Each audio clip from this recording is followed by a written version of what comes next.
Welcome to the Sponsored Rider Club podcast, your guide to motorsports sponsorship.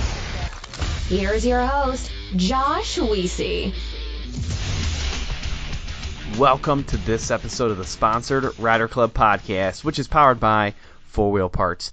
Today we have Chris Keller on the show from Nomad Overland, and I was really pumped to get Chris on the show because we have been messaging back and forth for quite some time now, talking about his program, little tweaks and changes that he has made as a result of the show, and just all the successes he's had. So we got to break down a lot of different things in the show. We got into a lot of very specific tools that you can use to kind of boost your social media presence, or we talked a little bit about blogging, a bunch of stuff. So I'm excited to get into that content. But first, I have a few things to cover with you. 4Wheel Parts. There is a little section of 4Wheel Parts that I encourage you to browse periodically. So if you go to 4wheelparts.com, they have something called the Overstock Garage. And it's kind of like their clearance section, except Overstock Garage sounds way cooler than clearance. And they've got a bunch of stuff on there. So, for example, there's this Bushwhacker trail armor for sale right now. It's normally $1,200. It's on sale for like $840. Best top under-seat locking storage security box, which is pretty cool, honestly. Normally $93, on sale for like $69. So either way, there's a bunch of these things. Different Pro Comp lights, Nitto tires, different recovery gears, different like hitch mounts.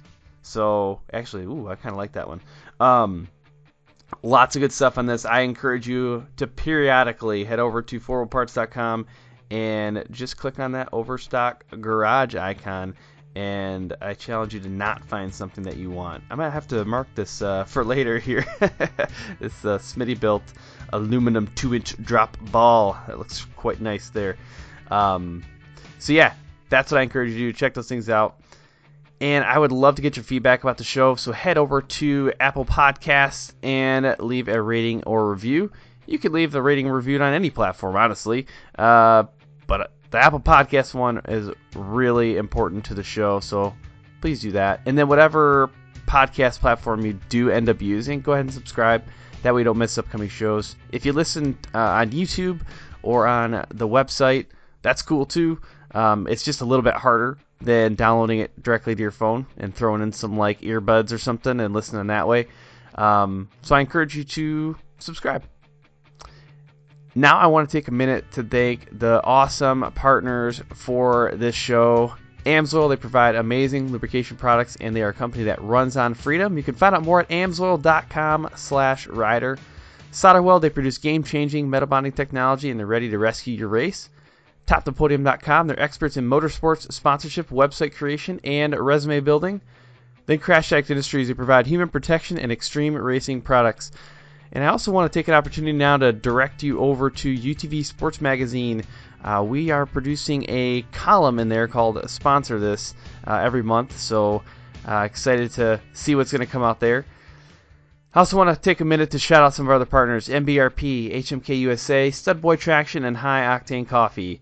And now it is time to get out in the show, and we start that off with our High Octane Coffee marketing tune-up featuring Joe Sylvester.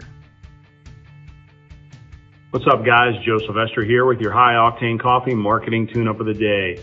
Today I want to talk about sponsor attraction. Sponsor attraction, to me, is a much better tactic than quote-unquote sponsor hunting. You want to build your brand. You want to establish yourself in the racing community and in the marketing realm of things. And, as a respected individual, as a professional, you don't want to just keep knocking on doors and hoping somebody answers. You want the sponsors to come to you. That is the most ideal situation for you to be in, and it's the most ideal situation for them. Believe it or not, companies do have, people that work for them, or even owners of companies. They take notice on social media. They see what's going on, and they see the brands. They see the people that stand out. Make yourself stand out from the rest. Be very active on social media. Be very active with your press releases. Try to grow your email database. And like I said, build your brand. Make your brand something that a company would be proud to be associated with. And like I said, when they come to you, it's a much better feeling than sitting there all night long sending out 100 emails. I know this from experience, trust me. today I have Chris Keller of Nomad Overland on. And Chris, we've been back and forth quite a few times. I'm glad to have you on the show though now. I mean, you've watched a lot of live shows or commented on things. Like you're always been around the scenes. That like I've just never gotten you on the show, but we made it happen today. So welcome.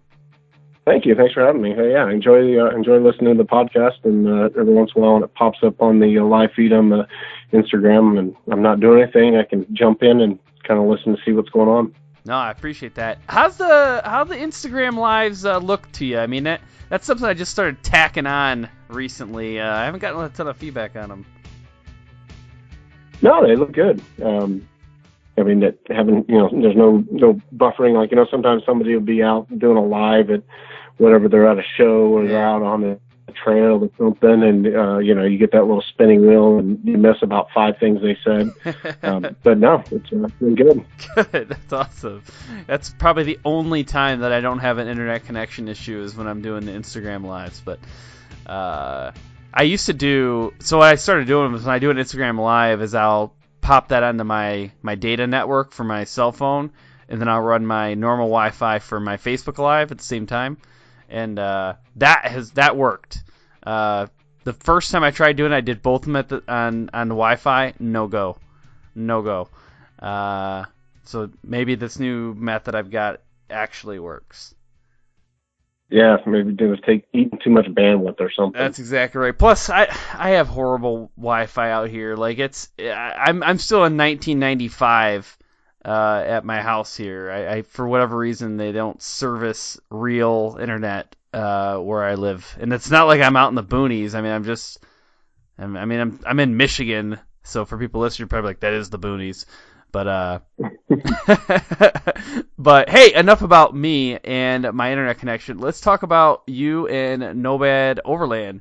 So why don't you kind of give us a little intro, tell us who you are, and tell us what Nomad Overland is all about. Sure. So again, Chris Keller, born and raised in Arizona.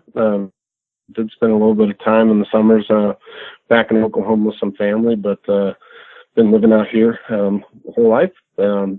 Let's see, in 7 days celebrating 20 years of marriage. Awesome. Yeah, I got a son that's at ASU, and then a daughter that's getting ready to graduate high school, and she's going to NAU next year. So, other than that, in spare time, I try to get out and explore wherever I can.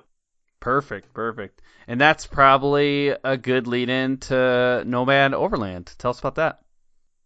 Yeah, just kind of started as an Instagram page in 2016, towards the end of it. Mm-hmm.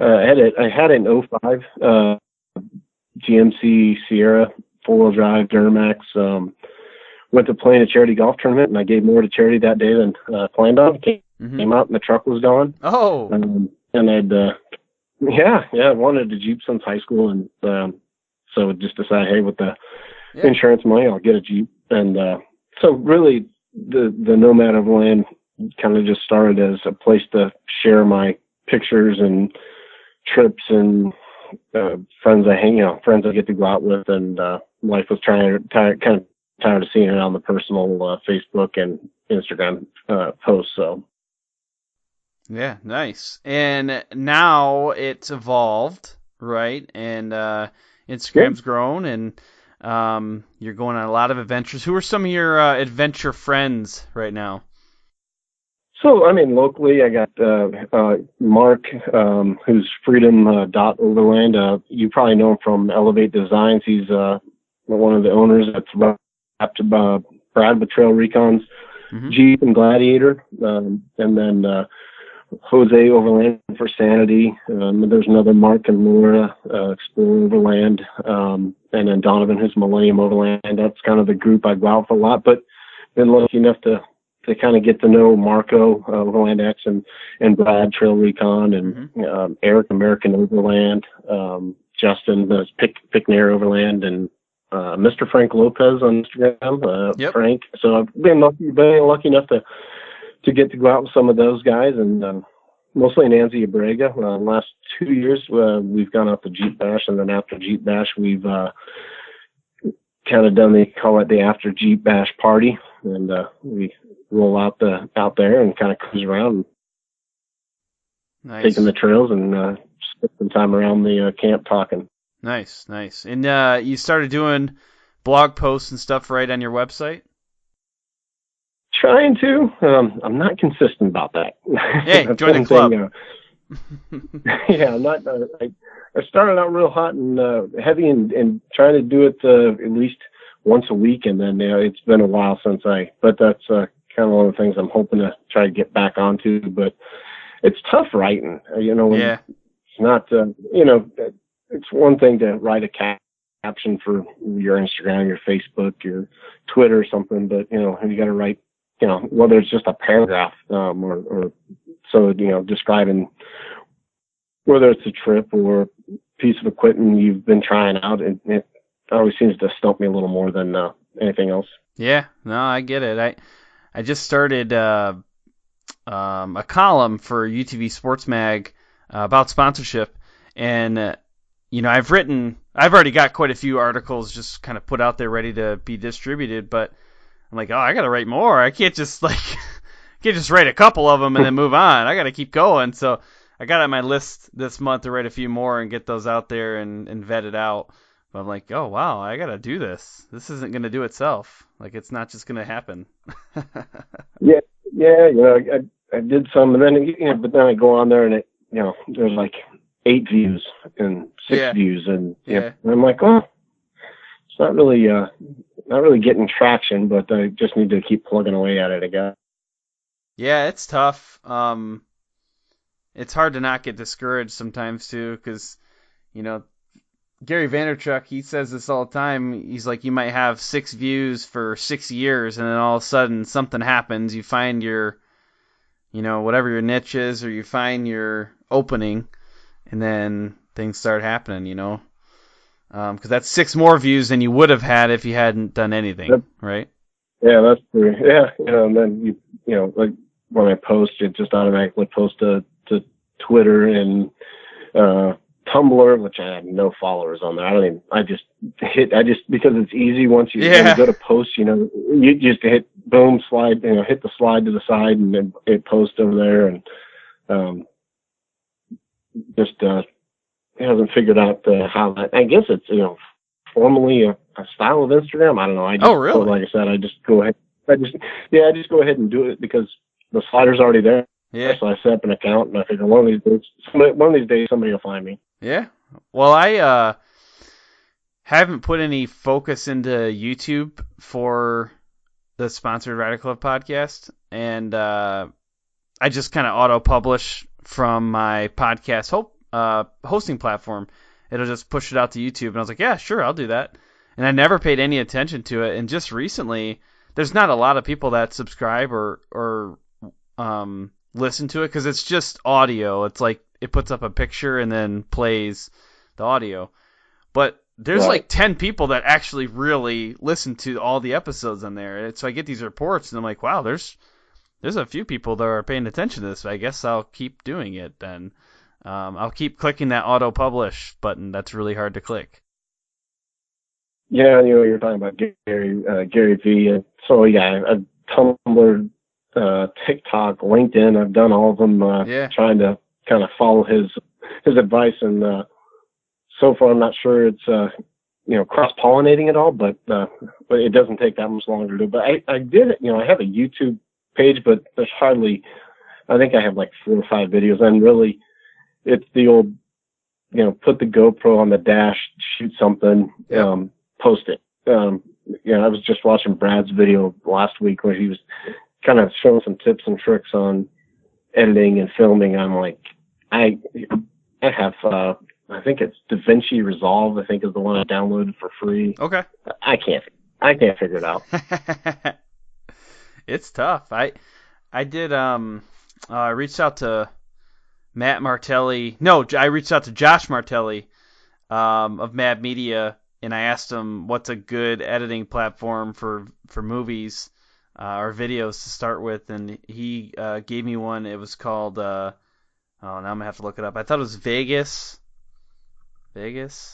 No. Yeah, Vegas Movie Studio 16. And And I've made a couple of videos on that, and I really like it. But yeah, I've always done these with the GoPro, do a couple of weird shots, perspective shots, overlay some music, and that's about it. So it's pretty basic stuff, but it's fun. It's a lot of work. Yeah, I know, those guys that do it all the time. Props to them. They put in tons of hours. They're doing it, and like another friend I forgot to mention we go out with is Antonio of Dirty Off Road. Okay. He has a YouTube, and I need to spend some time with him. He's getting the hang of that. I think he uses Final Cut Pro, but they all kind of translate over, from my understanding, one to the other. Yeah. Well, I think once you get the premise of it down, it's just a matter of learning the individual platforms and where all the shortcuts are and the icons and things like that. I do a lot of the audio editing, which, by the way, it's hard, but it's nowhere near as hard as video editing. But I do audio editing, so I've kind of got an idea of how to lay out a project. But it's just a whole nother experience once you get video, especially because you have video usually and audio together.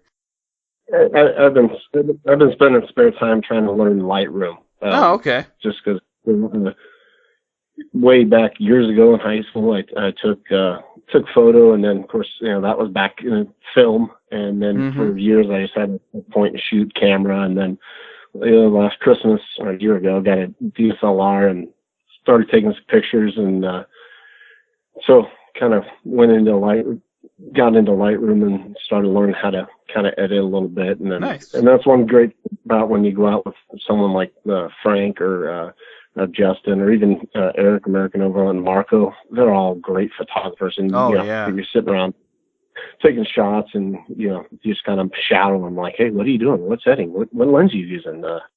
Yeah, we just at my day job, I'm a proving grounds manager over at the Eaton in Marshall, Michigan, and we just did a photo shoot. We do photo shoots quite a bit, whether it's somebody else's vehicles or our vehicles. And this time it was for the state of Michigan. I don't know if you ever heard of this. It's called Pure Michigan. They're doing a spot on Eaton. And either way, the photographer, I'm always amazed at photographers. They see things that nobody else sees. And the photographer came out, and it was a cold day, and he had his gear, and he was just like, man, he just lay on the ground and get these crazy shots, and we drive a vehicle around just in a little circle. It shouldn't have been anything fantastic, right? But he just did this thing. He called it shutter drag, or if photographers are listening, they'll know what I'm talking about. But he did this thing. I thought it was called shutter drag, and he showed me this picture, and this car that's going 8 mile an hour looks like it's doing 100. It was it was amazing. But yeah, he was just getting all sorts of shots. He'd be like, hold on, let's stop right here for a minute. And I can see that tree in the background, and this is going to be perfect. I'm like, oh, okay. Yeah, sure. And then he'll pull out this 16-foot long lens, and put it onto his camera. I'm like, this is awesome to watch. It's nice watching somebody do that.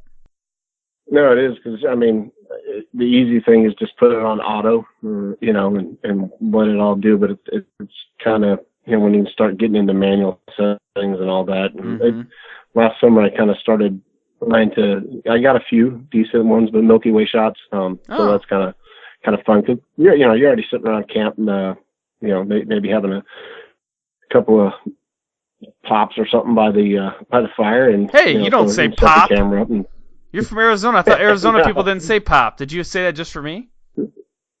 Yeah, just no. I say pop. Really? My mom's from Canada. Yeah, my mom's from Canada. Okay, that's why. Yeah. She's from Toronto area. So okay. And some other beverages, I'm sure. I'm sure it's not always that pop. Yes, there's some adult pops in there. But it's fun because you're already kind of sitting around camp, and yeah, it's kind of fun to set the camera up and try and master the night shots. Yeah. Good deal. Well, I guess this is probably the time where I need to go backwards and ask you about your background. I started going down other paths there, but we haven't really gotten to know you that much yet. So we know you're from Canada originally, or sorry, your mom's from Canada originally. But Yep. like, how'd you get into motorsports? What's the path you took to get to where you're at? Let's go back. Yeah. So, I mean, always for years, I mean, not really, didn't really race or anything like that. I always went to NASCAR. We had a couple of races here in town throughout the year for big cars, and so kind of around it. But no, it was really went back to I grew up camping and hunting, and like I said, when I truck got stolen, I got the Jeep, and a couple of buddies of mine starting to get into, they were in Overland. I started kind of following them and going out, and just realized, man, I like getting out deep in where nobody is, kind of off the beaten path. Doesn't necessarily have to be a hard trail or anything like that, but just like getting back and wherever we end up is where we camp. And so with that, like I said, I started, you're out taking pictures, and then kind of just decided, hey, I'm going to make this Instagram and Facebook page, and we'll call it Nomad Overland, and we'll just kind of share our adventures on it. And then as it's kind of grown, I've been able to now work with a few brands over the last few years, which has been awesome. No, that's great. Where'd you come up with the name Nomad?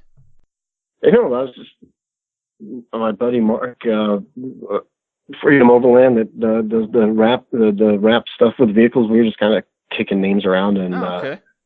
I don't know which one of us. I think maybe been me, but I'm not sure. But just kind of kicking names around, and you come up with something, you're like, oh, I like that, and you do a Google search, you're like, oh, it's taken. Oh, I like it. No, that's taken. Oh yeah, I know what that's all about. Yeah, and most of the time, I kind of look at it as it's probably 90% of the time it's me, at least from my household, going out by myself with a group or a buddy or something. My kids will go every once in a while. My wife's not a big camper. I'm trying to change that, but we'll keep working on that. But so for me, I just kind of look at it as Nomad, kind of one person kind of mentality as far as me and the Jeep. So it kind of fits now. Good deal. So you said you always wanted a Jeep. Do you know why that is? I don't know. I just remember in high school, before I started driving, seeing them around, I liked them. And then when I lived right across the street from my high school, so I really didn't get my driver's license until it was I think Christmas break my senior year. I mean, I literally lived like 4 blocks from my grade school and like 6 blocks from my high school. So trying to convince the parents that you need a car to drive to school is a little hard. But that's a tough one. And then it's tough. And I got my driver's license, and I'm going to be 47 this summer, and that was back when he went and got the auto trader. And I'd go down, pick the auto trader up, and I'd flip through the Jeep section and call this one. Oh, it was sold yesterday. Oh, it was sold 2 days ago. Yeah. And so it didn't pan out. I ended up just deciding that we had a friend that had what was it? I think it was an 86 or 87. It was a Dodge. It was a hatchback. It was like a hatchback, little car, and I ended up picking that up for $2,500, and drove it till it threw a rod.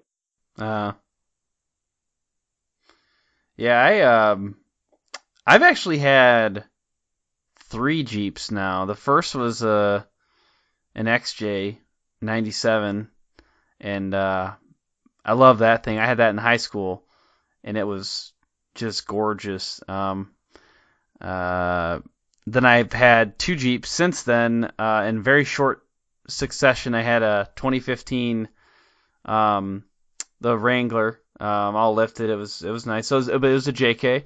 That thing looked just amazing. And then I got a 19 JL Rubicon, and that thing was awesome. And then I got crazy, and then now I've got a Raptor, a Ford Raptor. But Yeah, I was following your Jeep one, and then when you jumped over him, you went like everybody else is these days, and went the full size route.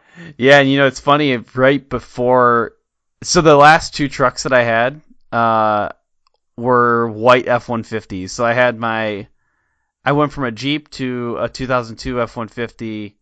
And I had it lifted, and that was gorgeous too. I had that for 7 years, and then I got a 2011 F-150, and I had that for 7 years. And then I went to two Jeeps real quick, and then now I'm back to a white F-150. I just can't break the mold, man. It's just I tried, and I fell back into it. So it sounds like you like Jeeps and you like trucks, so you should have just got a Gladiator. I actually test drove one. I thought about it. I didn't come up with a good way to store my dog. We talked. My wife and I talked in depth about this, and she'll never listen to the show, so I can blame her. But no, it's probably the right thing. But she just didn't really want him in the back, and I couldn't really find a good cap that I liked yet, and he wouldn't fit with the kids and everything. So, but I'll be honest with you, the Gladiators are awesome. I test drove one, and I was like, "This is it, man. This is the solution."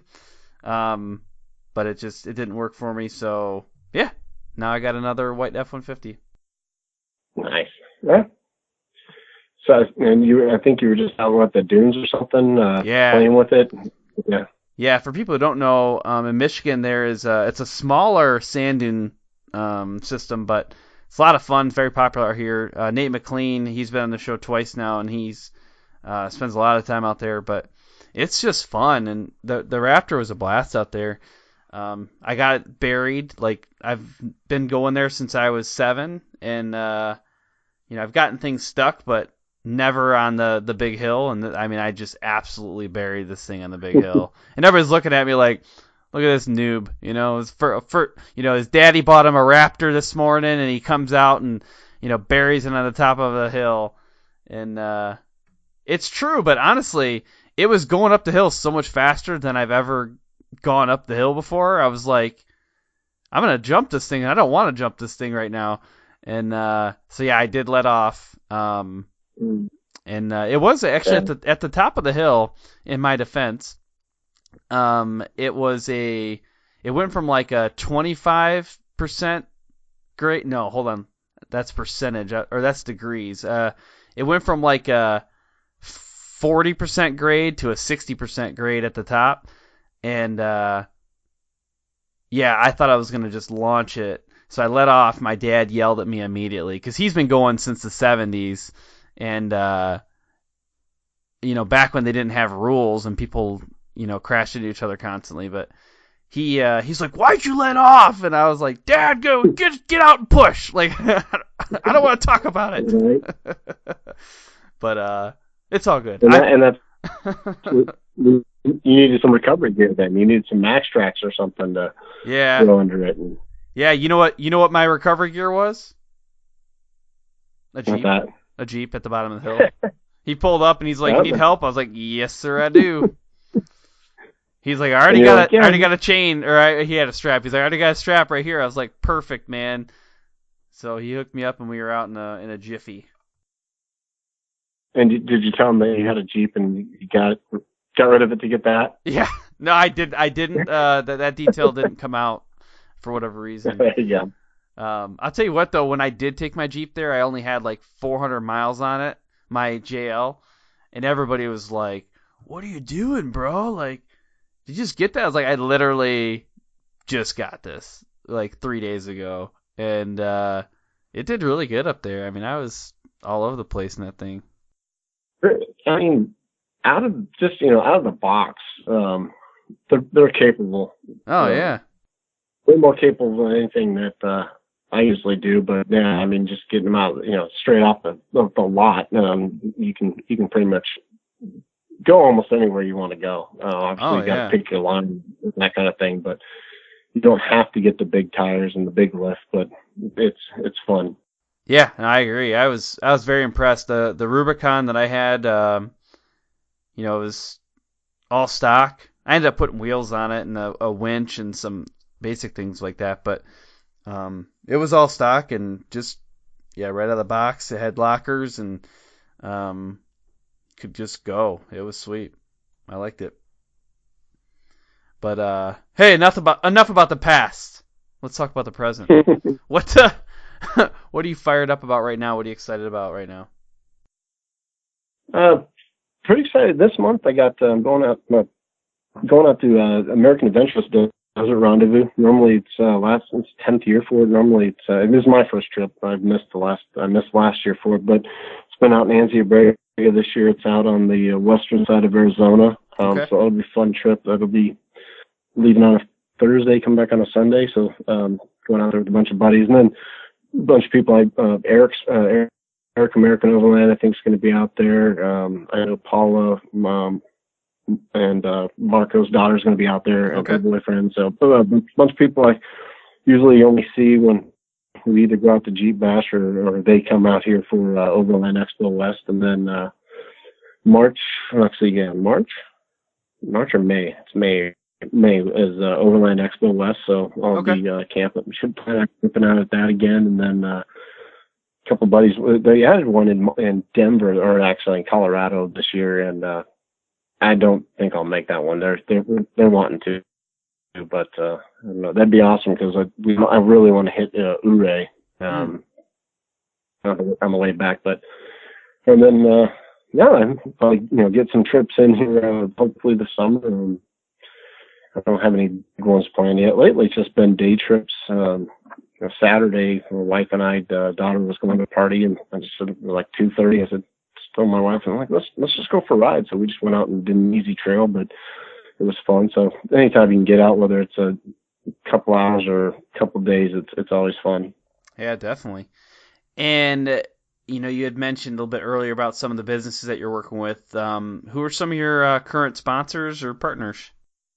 Yeah. So, Gear America, I've been, couple of, just kind of today as I was kind of just not jotting down some notes just to kind of, so I didn't forget anything. I was like, man, I've been with somebody since the early 2018. Nice. So it's been a few years, but, Gear America was one of the first ones that I got on board with, and Roger, kind of started with, just a DM talking to him, and then kind of went from there. But Gear America, to make some recovery gear.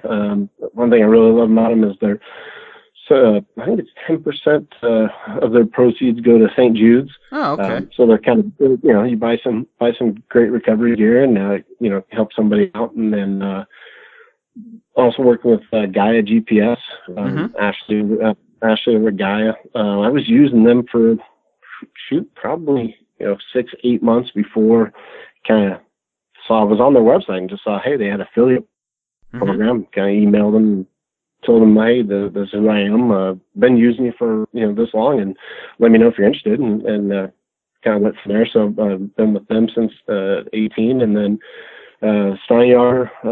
I used their grab bars in the Jeep, and then their limb risers on the from the front hood up to the windshield to help keep brushing trees off the windshield.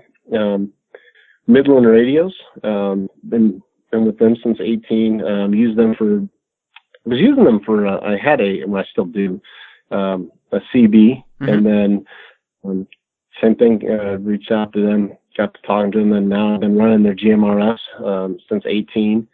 And then recently I just got my ham license, so I threw in one of their ham radio, and then I used their walkabout handheld walkie-talkies, which are great for if you got to get out and spot.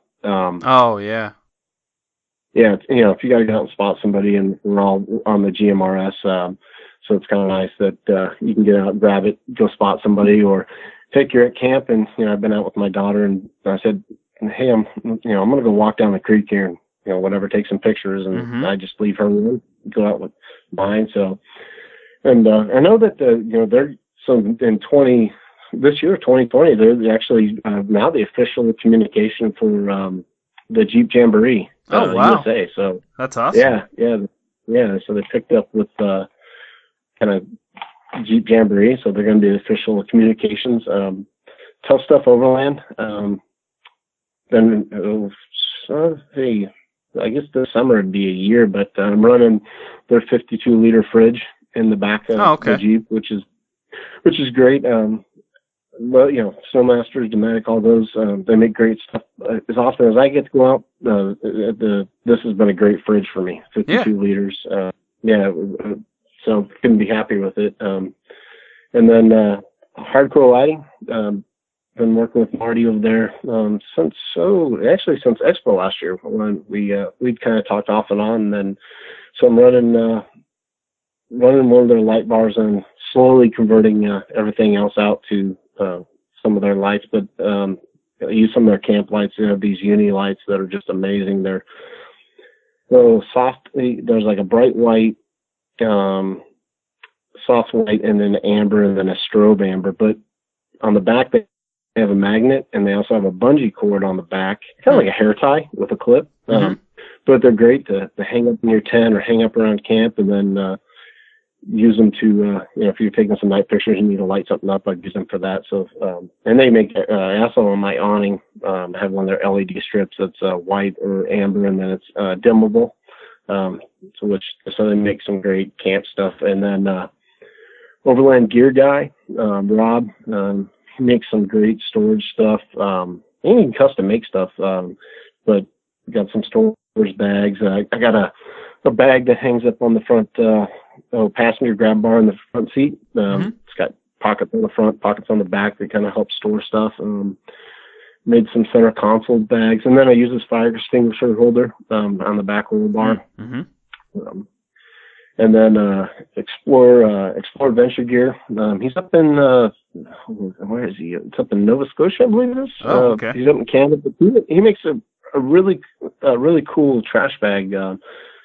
Kind of like you've seen the trash reviews. It's kind of everybody's got one, but his is pretty cool. It's got 3 pockets actually on the outside front, and then recently he added some snaps inside, so you can actually snap your trash bag open instead of unzipping it and trying to find where the opening of the bag is to stuff your trash in there. And then another small guy from California, just Nomad Multi-Tool.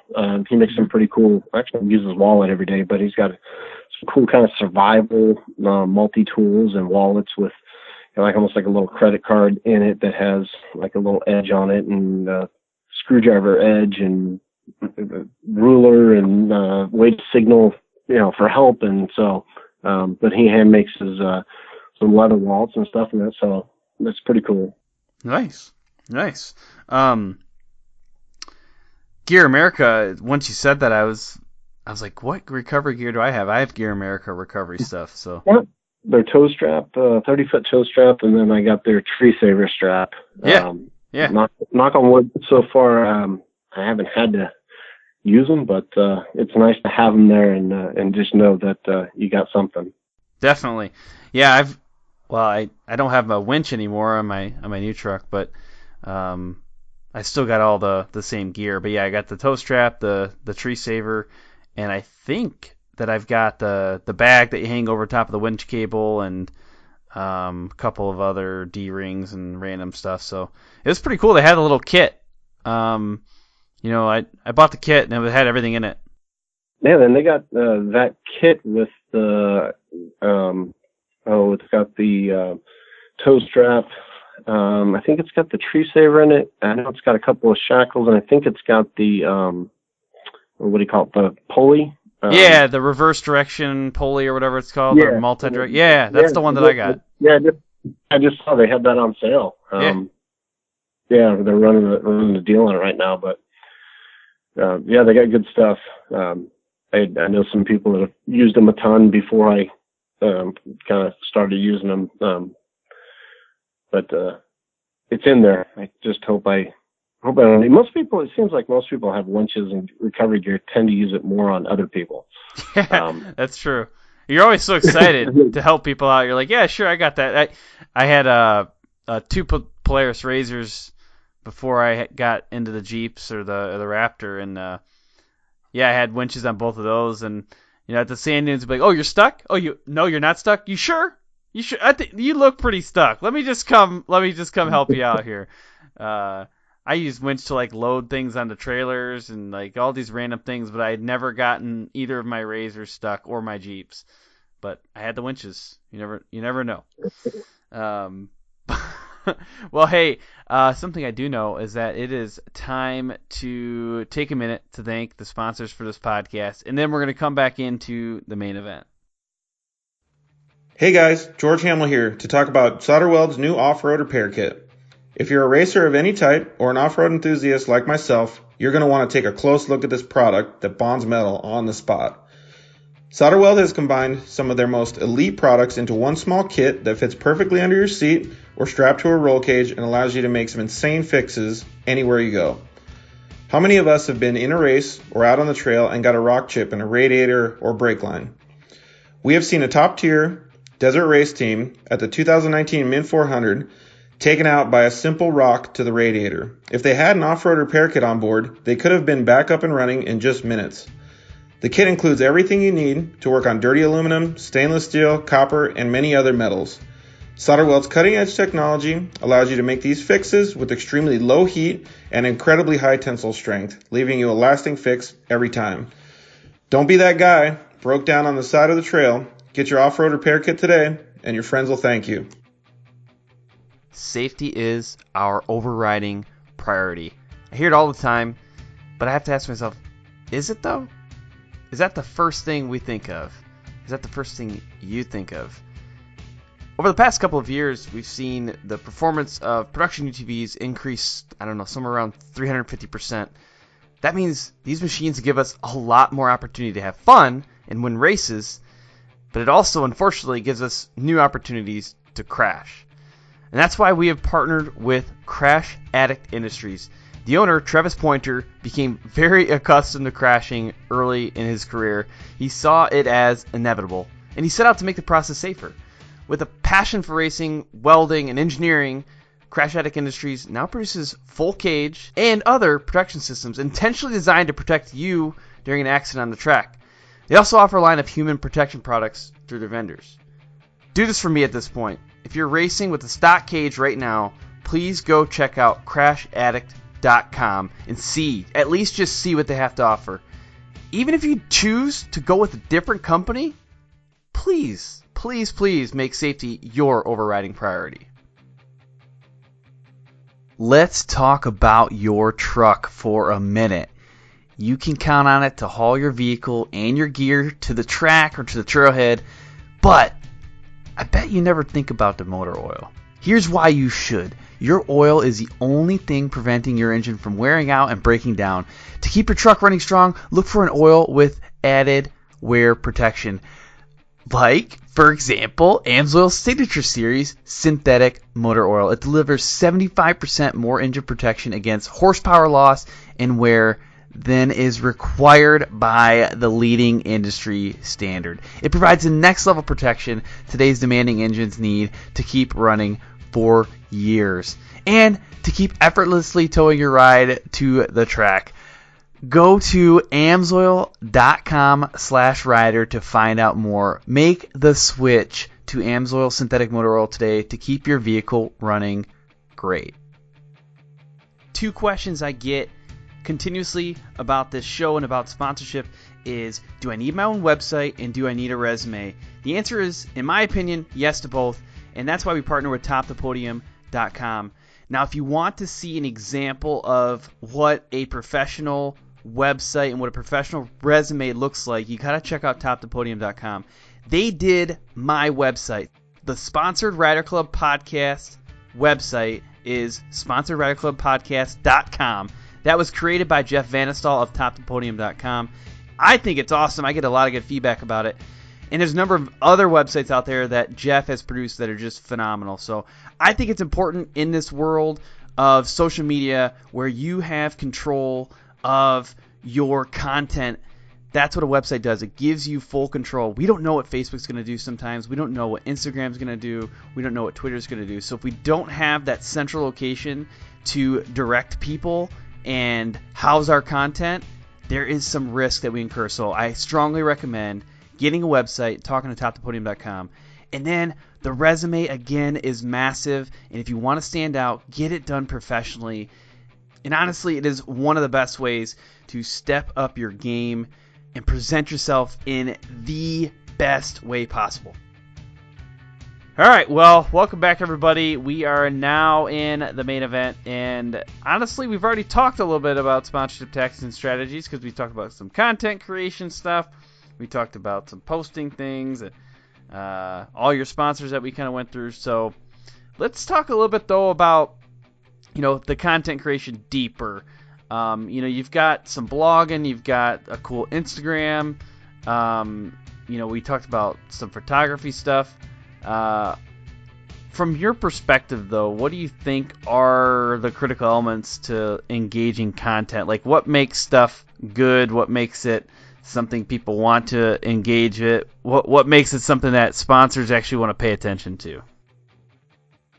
Yeah, I was thinking about this. Of course, I don't know if you know Peter McKinnon. Does YouTube and photography is amazing, but not every one of our pictures is going to be bangers, like he calls them. Where you're just going to, people are going to tear them up. But as far as for me, when I'm out, I like taking shots of kind of the topography, and then shots of the vehicle in a cool location. You stop because everybody, you got to stop, get some water, and it doesn't take long to grab the camera and take a few pictures, and then try to get it. Like, for instance, it's easy when it's you're using your hardcore lighting for camp lighting, and now you're sitting on the fire, you're like, oh, I'm gonna take some pictures, nighttime, but trying to get some of those, those sponsors in, some of your shots. Obviously, it's important. Some of them require, hey, I need X number of posts from you, right?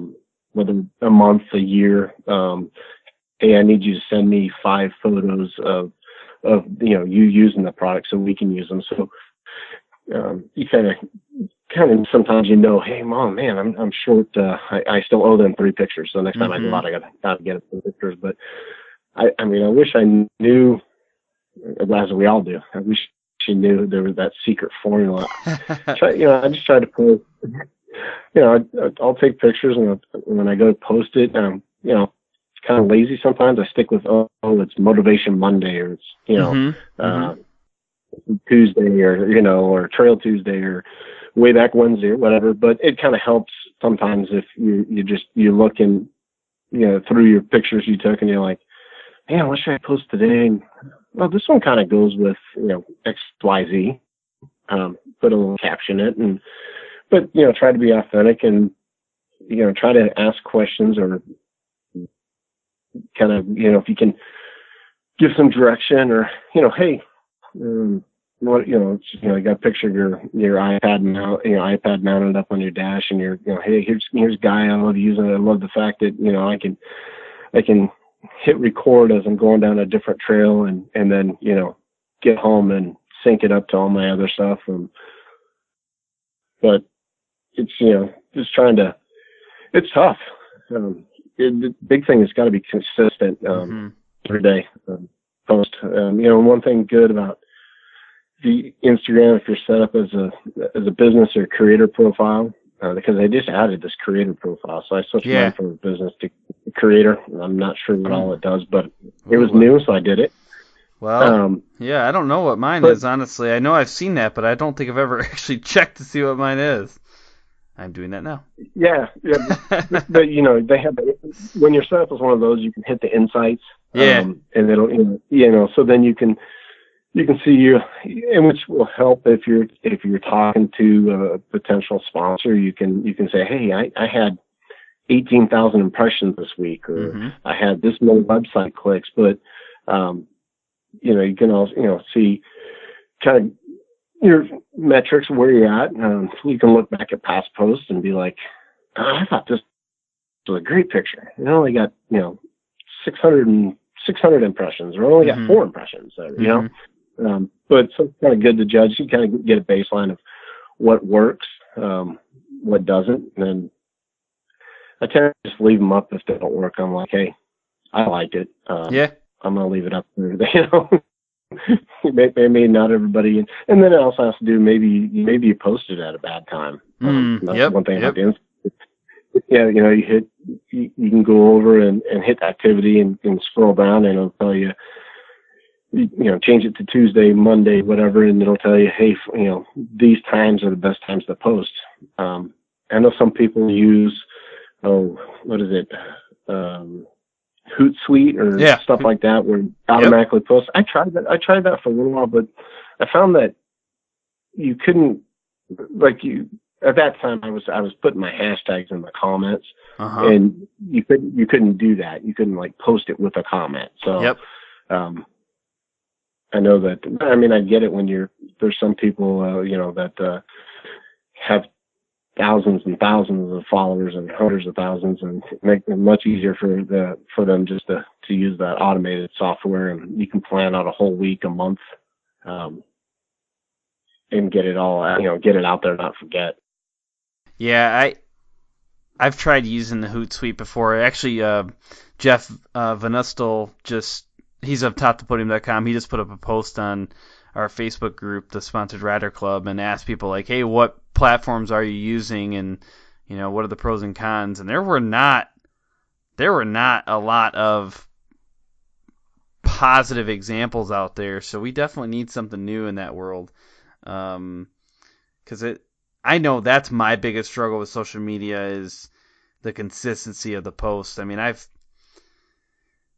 had long streaks of it being very consistent, and then I'll fall off for a little bit. Most of the time I forget. I get caught up with something else. I'm like, oh no, and then you run into the time slot. You're like, I'm outside of my time window. Posting something might actually it might not be worth it at this point. I think mine's pretty consistent. It's usually around from 9 to 6. It's usually around 1,000, call it, people, or in that each hour.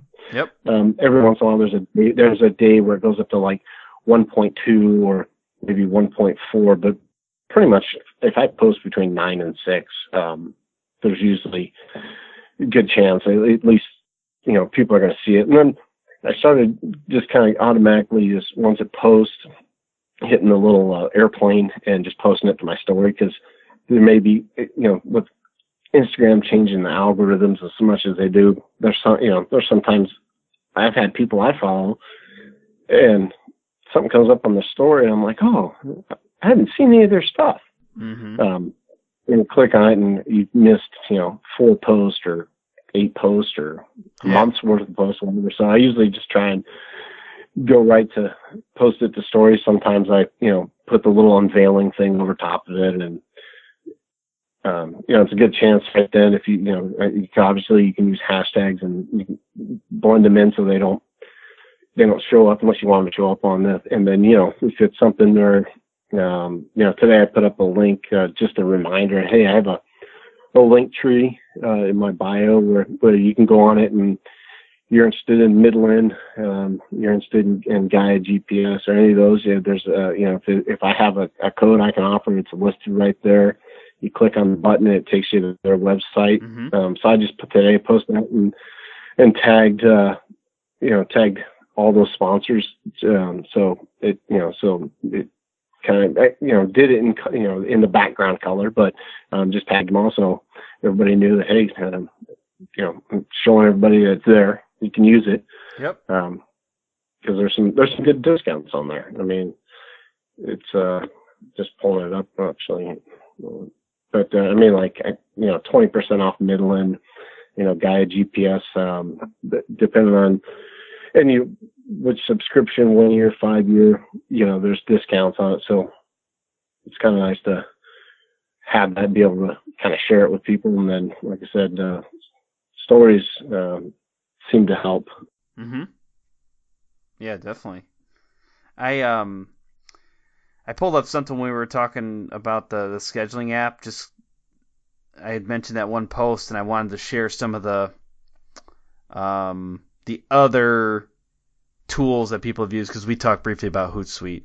But there's someone put on here something called Later. I've heard of that. I haven't tried it. I've heard of that one. Yeah, so there's a couple people that said, yeah, like that's kind of cool, and some people like, yeah, but it doesn't allow you to post. It doesn't allow you to tag different things, because I know that was my issue with Hootsuite. I was like, well, I have to go back through anyways and re-tag it all. Like by the time I do that, it's not even worth it. And then I know a while back I heard one of your podcasts you were talking about it, and I just had this recently. Like, okay, so I'm tagging a picture, and so sometimes I'll just post a picture. Let's say, it's a side shot of the Jeep or whatever, and I'll tag Midland, tag Gaia. I go to tag Tough Stuff. It won't find them. Yeah. And I'm like, how can you not find them? So then what ends up happening is I'll have to post it, then edit it. Yep. And tag them. Sometimes it's kind of frustrating trying to get that done. Yeah, I completely agree. So I've got a laptop, which is a PC. I've got a Galaxy S9 Android, and then I've got like Bob's iPhone from 1971 that I use all three of those sometimes to get a post to work right or get a tag to work right. Like sometimes I can get only the Android will get, one person's tag. And then only the iPhone will get another one. And then only my PC will get another one. Like, I just want one thing to work. Yeah. Even like Saturday, Saturday we went out in the Jeep, and my wife, right after I aired up, I was thinking I'd take a selfie of us in the front, in the seats, and we got home, and she went to post it to her Instagram, and she's like, it won't let me tag you. Mm-hmm. I'm like, well, it doesn't make sense. I mean, you tagged me in other stuff, right? So I had to show her the workaround, so she could tag my personal one. But I mean, I think the big thing is, just being it's hard, but you got to be. It's fine if you're just going to post once a week. Post once a week. At least people know that. Hey, usually on Thursdays, Sponsored Rider Podcast or Nomad Overland or Overland X or whoever, they, usually post it, something on Thursday. Yep. So they go look. If it's daily, then, and you can try to be consistent as you can. Obviously work gets in the way and family gets in, not that they get in the way of that, but, I mean, something comes up and you can't, but if you can post every day, at a certain time, it helps, whether it's Instagram, Facebook, LinkedIn, Twitter, and even YouTube, podcasts, any of them. Yep. And I found it, definitely my primary one is Instagram. I have a Facebook page for Nomad Overland. I think we just hit 450 likes. So, yep. But it's usually just like I said, I post to Instagram. I hit the little sliders at the bottom, and once you post it, and I even following the Gary V. I set up a Pinterest. I got no followers on that, so that's not going too well. But. So I always mess his name up, but Ferenc Alekis, he was on the show maybe around episode 180-ish, 190-ish of Overland site. He was on, and we were talking about that a little bit. So he's like, yeah, I'm on Pinterest, and I immediately set up a Pinterest account. And now, admittedly, I haven't done anything with it, but I've got one follower, and that's Ferenc. Well, there you go. You're one above me. That's right. But yeah, it's an option. You got to once you post on, if you're on Instagram, once it posts, then you can go to hit edit and go down to the bottom, hit advance. I think it's advance something. You hit advance post or something like that, and you can hit that, then it'll give you those other options.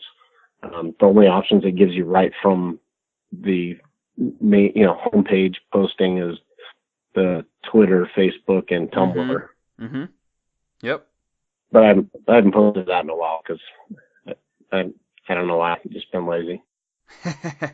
No, I get it.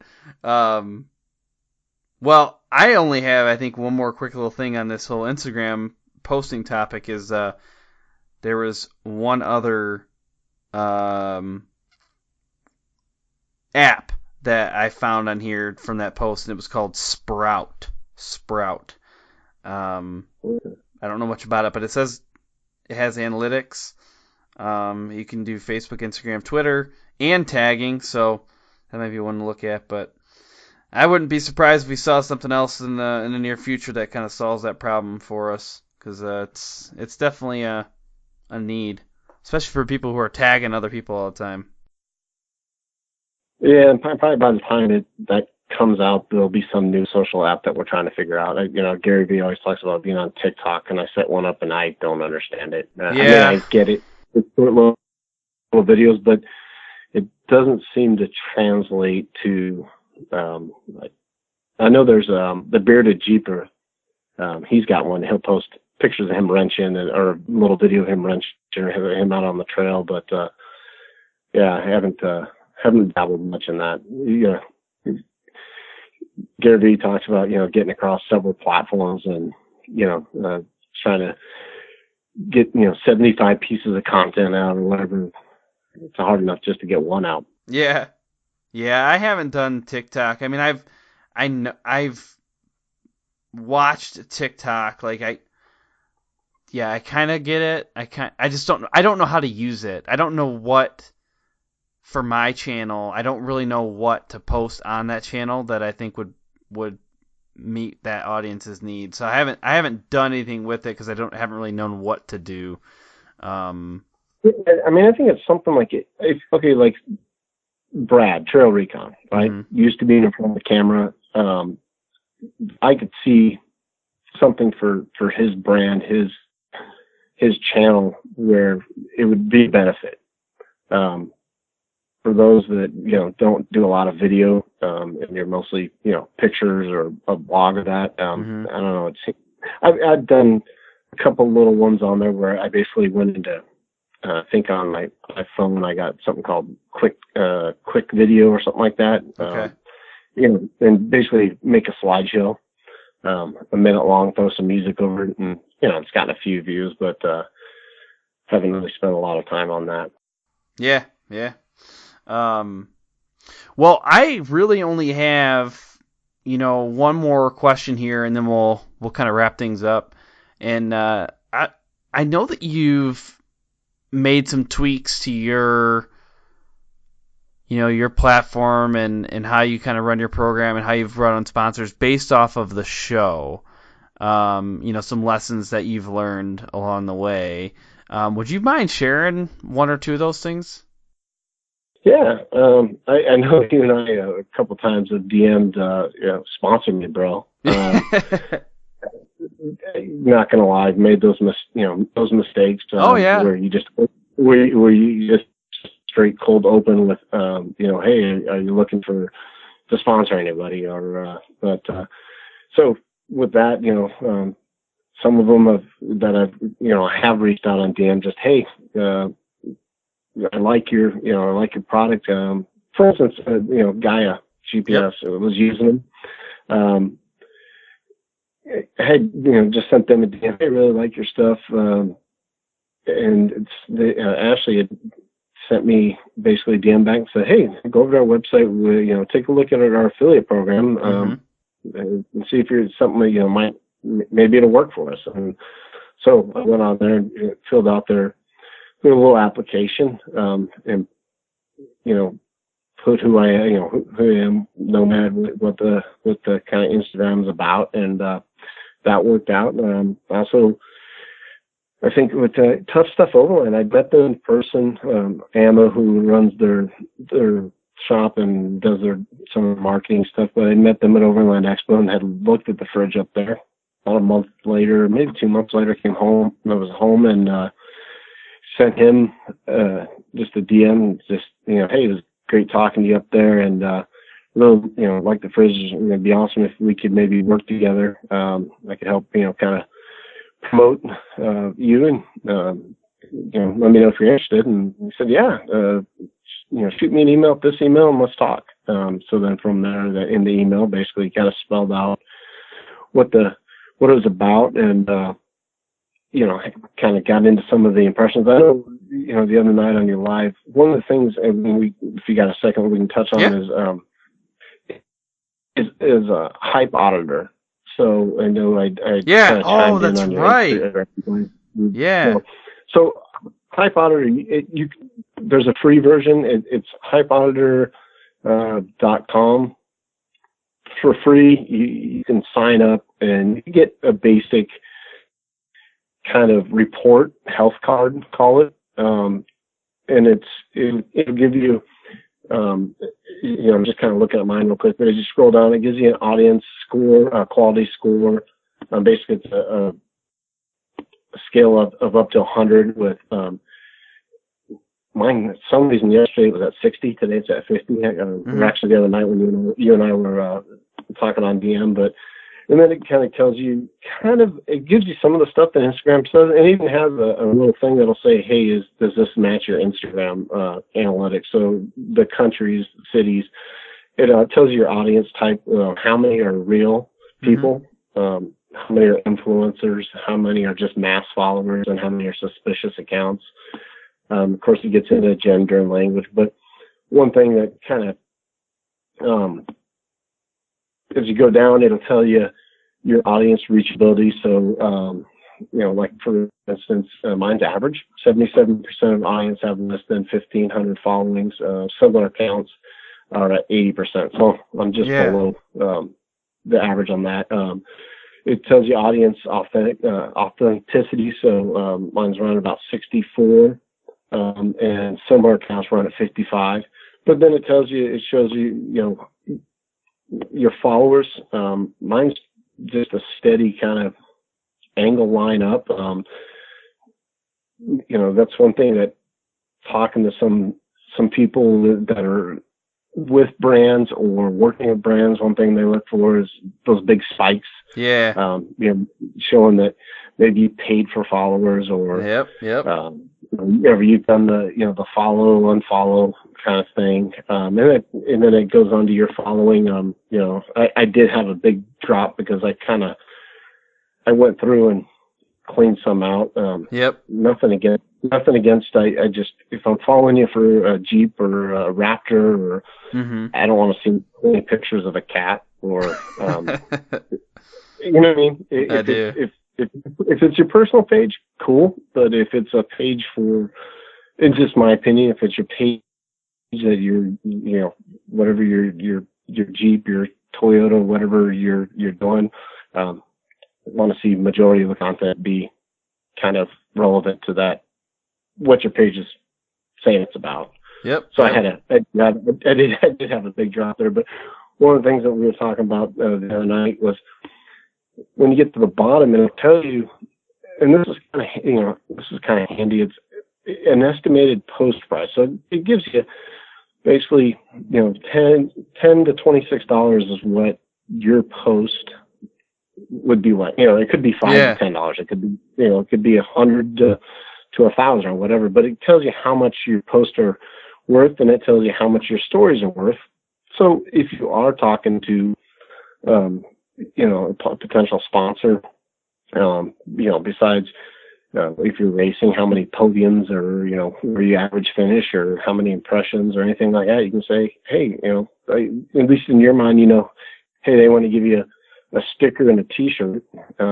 You're like, okay, well, that's, 2 posts or 1 post, that it's worth. So it's kind of handy. There's all kinds of paid stuff you can do, tracking and comparisons, and I stick to the free one. I just and then they'll send me an email every, I think once a week. They just send me an email and it says, here's your weekly report. And you can go on and see, how many followers you've gained in the last week, how many you maybe lost, and for starting for kind of a free version, for what I need to do, it kind of, I think it works well. Be interesting to see what they offer with the paid version, but yeah. So that was, didn't mean to go backwards in our discussion. That's perfect. But it just dawned on me that's something we had kind of deemed about the other night. That's right. And I was like, let's just talk about that. Right? Well, yeah, that is hilarious. I'm sure there's other ones out there. I happen to, I tend to, my wife, I watch a lot of YouTube, whether it's Yeah. the Overland stuff or somebody say, hey, here's how you can get 1,000 followers on Instagram or whatever. But I tend to watch them and take it in. Somebody just happened to talk about it, and I was like, oh, I'll go check it out. I was like, oh, this is pretty cool. Tells you a little more in depth than just your insights on Instagram as far as what you can expect for return on investment or whatever it is, that if somebody's going to give you something, or they're giving you a discount or something, at least hey, well, it would take X number of posts to equal that out. Yeah. No, I think it's pretty cool. I know I looked at your profile, and I thought that was pretty neat.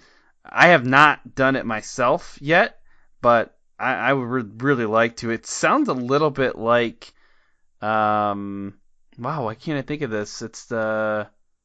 Starts with an H, maybe. It's super popular. Oh, buddy. I talk about Hook It. Wow, that took me a while. It sounds a little bit like Hook It, to an extent, but maybe a little bit easier to use and get set up. But the the analytics that come off of that seemed like they're pretty interesting. And actually, just looking back at all the we've talked about a lot of tools just in the show, so I tried to write them down. We talked about Lightroom, Vegas Movie Studio, Sprout, Later, Hootsuite, HypeAuditor.com. Like we've been going through the tools here today. Wow. Well, and I know, talking to some of the brands I've worked with, that they've used something like HypeAuditor to kind of vet. Hey, you're saying you get X, Y, and Z, and because you can go on there and get a report on somebody. You can type in Sponsor Writer Podcast if I wanted to. If I was interested in, if I was over at Full of Parts there and I wanted to decide whether I was going to sponsor you, I can type it in and get analytics on it. Sometimes it's a little crazy what they can figure out. Yeah, it's a cool thing. So it's something for people who are listening right now who are business owners and making decisions about sponsors for other people. Look into this, and if not, if you're a sponsored rider or racer, perfect. Hop in there, check it out, and let us know your thoughts on it. I'd be curious to hear more people using it, because you were the first person that I had heard of that used it. Doesn't mean other people aren't, but you're the first person that had brought that up before, and it's a pretty interesting thing. So I would highly recommend people checking it out and letting us know what you think about it. HypeAuditor.com. They are not sponsoring the show. This is all organic promotion. And this is brought to you by HypeAuditor.com. No, sorry. And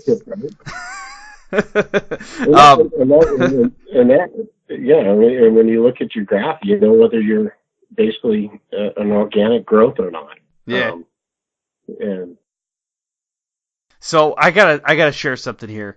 It just made me think of it, and it was probably my favorite Super Bowl commercial. So for people listening, the Super Bowl was last night, February 2nd of 2020, and anyway, there was this one commercial about Tom Brady, and if you've been following the show long enough, you've probably heard me. I'm a Tom Brady fan.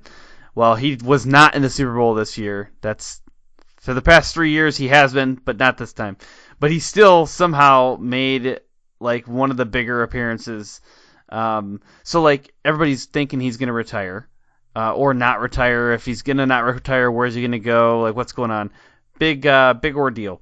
Well, he posted this like super cryptic social media tweet the other day of him like he's either walking into an arena or walking away from. People don't call them arenas, football field. Like they're walking into a football field or walking away from. You can't tell from this picture. It's a very well done photo, and everybody's freaking out over it.